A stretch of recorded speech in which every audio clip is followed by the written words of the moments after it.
कहाणी जो नालो आहे किरदार। स्टेज थिएटर ते सेट लॻी चुको हो, ड्रामे जूं तयारियूं मुकमिल हुयूं, पूरो महीनो रिहर्सल थी हुई। ईद जे ॿिए ॾींहं ते मज़ाहिया ड्रामो ॾिसण लाइ ओपन एयर थिएटर भरिजी चुको हो। ड्रामे में देरि सबबि माण्हुनि में बेचैनी वधी रही हुई।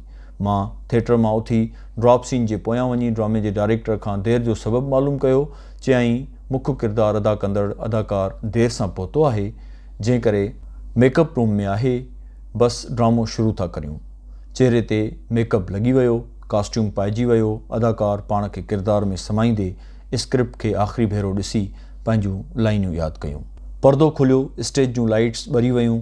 शुरू खां आख़िर ताईं समूरे थिएटर दौरान उन मुख्य किरदारु माण्हुनि जे चहिरे तां मुरकूं ऐं टहक ख़तमु थियण न ॾिना।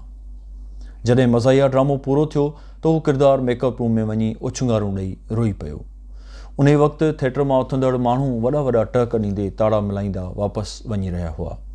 मां ड्रामे खां अॻु जॾहिं तकिड़ा कदम खणी मेकअप रूम में वियो हुउसि त मेकअप मैन उन आर्टिस्ट खे मज़ाहिया रोल अदा करण लाइ मेकअप कराए रहियो हो।